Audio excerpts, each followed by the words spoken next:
Good morning, students. After Good finishing morning, ma'am. our class with respect to the Maxwell's differential equations, which is related to the thermodynamic relations, we will now go to Joule-Thomson effect or Joule-Kelvin effect.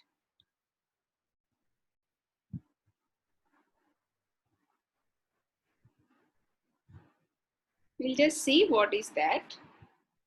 Hope you can see my screen here. Okay, so this is the major topic, Joule-Kelvin effect. So Joule-Kelvin effect is also known as Joule-Thomson effect. So we'll see what is that. So look at this. There is a chamber here. There is a piston on this side. There's a piston on this side. And there is a barrier here which is a bit porous. Or in some books you can find it as porous plug. And you see the pressure here in this chamber. This is of high pressure P1, V1. And then there is another chamber which is of low pressure, which is P2, V2. And then when you keep the thermometers and just check the temperatures here, so here the gas will be having higher temperature compared to the gas in this chamber. So how is this happening? We'll just check out. The Joule-Thomson or the Joule-Kelvin effect is a thermodynamic process which occurs when a fluid expands from high pressure to low pressure at constant enthalpy. So in the last class, we have seen what is enthalpy, right? So it is the total heat. So you have internal energy plus work done. So you combine all that, it's the total heat. So you have a constant enthalpy, it's not changing. In that case, if the gas is moving or fluid, so fluid, gases are fluids and liquids are also fluids. So fluid means the one which can flow from one place to the other place is called a fluid. So any fluid can expand from high pressure to low pressure. So how does it happen? You see here, you press the piston. What's happening? The air or the fluid is forced to pass through the porous plug into the other chamber. But in the other chamber, because the pressure is very low, it is expanding. The fluid is expanding, it's not contracting. So here, when the expansion is taking place in the low pressure region, automatically the temperature of this fluid decreases. In the sense, the fluid in this chamber gets cool. So this phenomena, we call it as Joule-Kelvin effect or the Joule-Thomson effect. So look at this. So this is a porous membrane here, porous plug. And then we have some pressure P1, T1 which is higher. And this fluid, so you see the black dots, consider it as gas molecules. So these gas molecules are traveling through the porous membrane and reaching to the other chamber where the pressure is P2, T2, temperature is T2 and the pressure is P2, where P1 is greater than P2. So here you can experience that the temperature of this gas has decreased. So this is Joule-Thomson cooling. So now in this Joule-Kelvin effect, you need to find some coefficient which will explain how much cooling has taken place inside the fluid. So when the chambers are changed, what is happening to the fluid? So we can describe it with the help of this small coefficient mu J, Jt. Jt means Joule-Thomson and mu is the coefficient of Joule-Thomson expansion, which is equal to dou T by dou P. So change in temperature with respect to the pressure at constant enthalpy H is equal to V by Cp is the specific heat, and then V is the volume, and then alpha is the coefficient of thermal expansion, and T is the temperature, as you know. So according to this formula, you can calculate what is the coefficient of Joule-Thomson effect. And you see, this is a star sentence, I can say. Joule-Thomson coefficient of an ideal gas is 0 at all temperatures. So the coefficient value is 0 at all temperatures. But for a perfect gas, you can see, what is this for a perfect gas? Mu is equal to dou T by dou P H, which is equal to 1 by Cp T into dou V by dou T minus V is equal to 0. So the ideal gas or the perfect gas, what's happening? Mu value is 0. But for van der Waals gas, this dt is equal to dP by Cp 2A by RT minus B. So here, what is the factor which is changing? That is 2A by RT. So A and B are the coefficients of a van der Waals gas. Then here, in this case, if 2A by RT is greater than B, then you can expect there is a cooling effect inside the chamber. And then if 2A by RT is less than B, then there will be a heating effect in the chamber. And if this is equal to this, then there will be no change of temperature.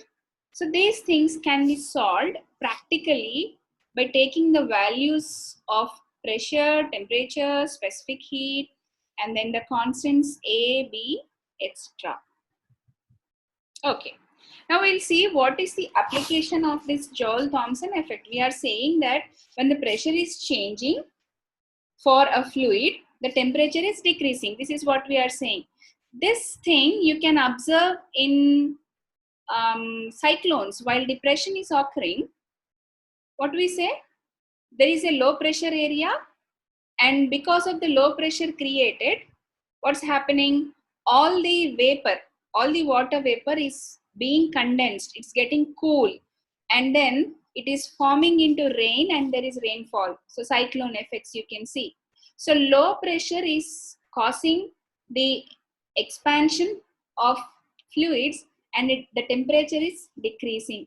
So hence you get this ice also, hailstorms we call. Sorry.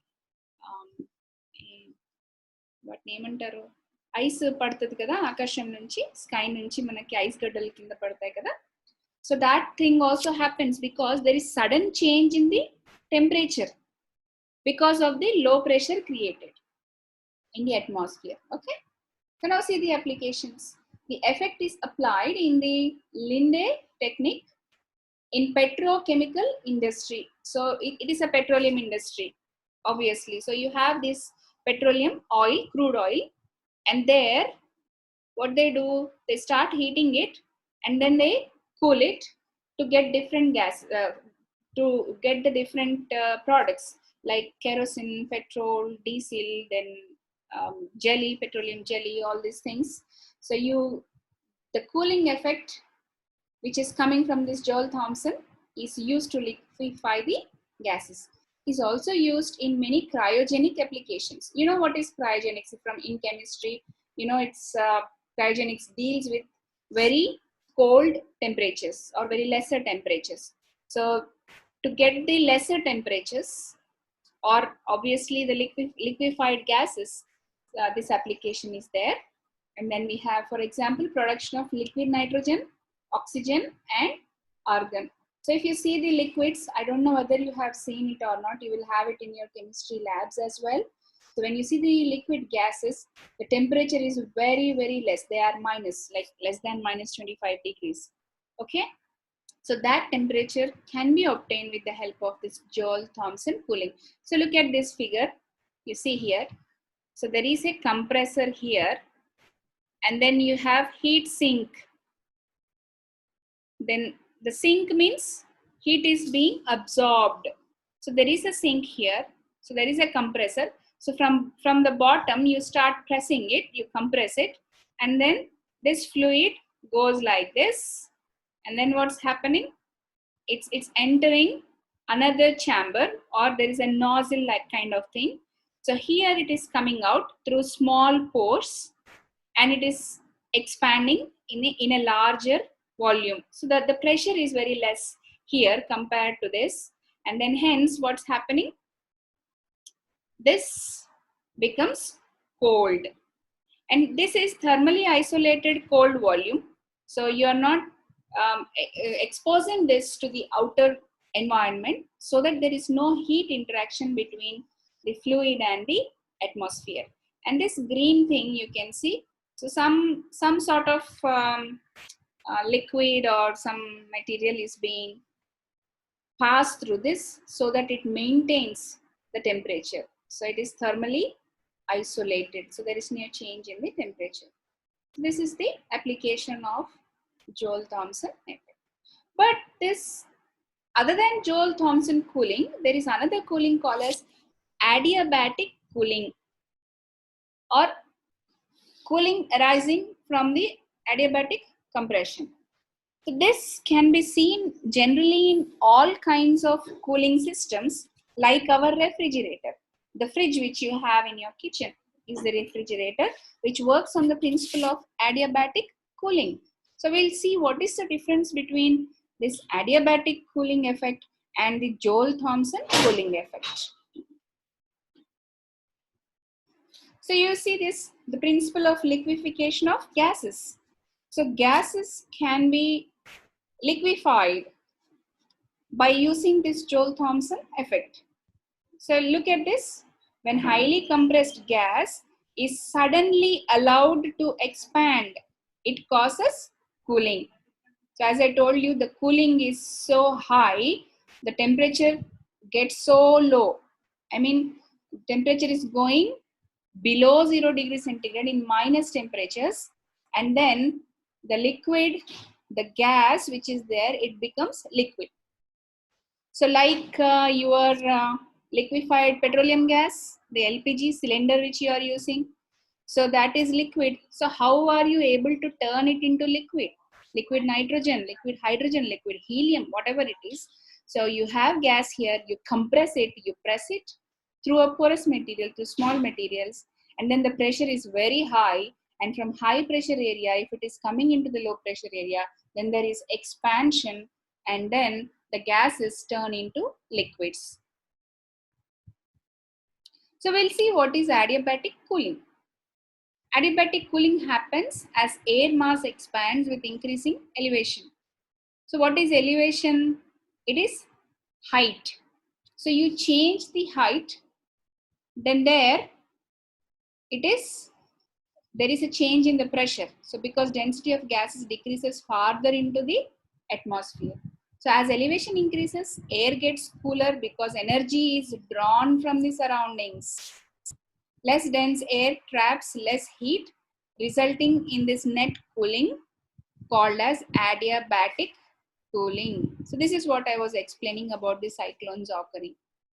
Okay, so it occurs at an average of 6 degrees Celsius per 1000 meters. So you go to heights, then there is a temperature change. So the farther you go, I mean you increase the heights, then there is a temperature change. So adiabatic cooling is the basis of most modern cooling devices, like our AC, like our refrigerator. Okay, it is mechanically exploited by taking a volume of gas and compressing it with a radiator, essentially adiabatically heating the gas. That's what we are doing. You see the fridge, there is heater behind the fridge. Now, there is some mesh-like system which starts heating it up. So you have a liquid, which is a liquid gas filled into the refrigerator. So that is being heated by a radiator, and then that expands slowly, and then it gives a cooling effect inside the fridge. The heated gas will then radiate away, and as the gas passes through the other side of the radiator, it is allowed to expand. Now, an amount of the heat energies has been conducted away through the radiator, the expanded gas will be cooler. So this mechanism is used in all modern refrigerators and air conditioners. So if you don't know how it works, if you have a fridge in your house, please go and check the fridge. Fridge ni turn off cheyandi, turn off chesi check cheyandi. Fridge on lo unnappudu kaadu shock kodutadi. Fridge off lo unnappudu check cheyandi, and then you check your AC also. If you have air conditioner in your house, then check that also how they are working. You have something called as compressor. రెండిట్లో కూడా compressor ఉంటుంది, radiator ఉంటుంది, and they have a gas filled into it, liquid gas, and that gas is expanding and it is causing the cooling effect. So how does it heat? With the help of electricity. So when you're supplying electricity, the radiator absorbs electricity. It takes electricity and it just gives out heat, and then it is causing the expansion effect. So what is the difference between Joule-Thomson effect and the adiabatic cooling? Just see. In Joule-Thomson effect, there is a major viscous dissipation of pressure to internal energy occurring within the pores of the plug. So we don't have any radiator here, but what is happening? The change is happening inside the pores of the plug. So there is the plug, and then you have small holes inside that plug, and all the change is happening through that. This is analogous to Poiseuille's flow of a viscous fluid in a tube. So I'll show you what is Poiseuille's flow and what is viscosity and fluid and all. The tube is adiabatic. Which tube? The porous hole which we are considering inside the porous plug, we are saying there is a hole, and that hole is like a tube, Poiseuille's tube. So the tube is adiabatic. The fluid flowing through a tube experiences a temperature rise as it results of the viscous heating. The work to push the fluid through the plug is totally dissipated and converted to increase internal energy of the gas. Ordinarily, when a gas expands adiabatically, it cools. But for flow of an ideal gas through a porous plug, the adiabatic cooling is exactly offset by the viscous heating. So there is no temperature change. So this is the reason why there is no temperature change for an ideal gas when it is passing through the porous plug. And as a result, there is no enthalpy change. So this is the difference between adiabatic expansion and Joule-Thomson cooling. So what is adiabatic expansion? You know isothermal, right? Isothermal expansion, we try to see that the temperature was constant. But in adiabatic expansion, what is constant? It is entropy. It's not the temperature, right? So this is the difference between Joule-Thomson and adiabatic expansion. This is the Poiseuille's tube which I was mentioning you. So inside the porous plug means with pores. It's a partition with holes, with small holes, tiny holes. So a tiny hole can be considered a pipe like this. It can be considered as a small pipe like this. So when the fluid is flowing through this small pipe or the small hole, what is happening? There is a difference in pressure at this end and this end. That is delta P. So you have high pressure area on this side and we have low pressure area on this side. And then there is volume rate of flow. So according to the volume, there is a rate of flow into this. And viscosity comes into picture. Why? Because there are layers of fluids. So the force acting between the layers of the fluids is called as viscosity. So all this is explained through the adiabatic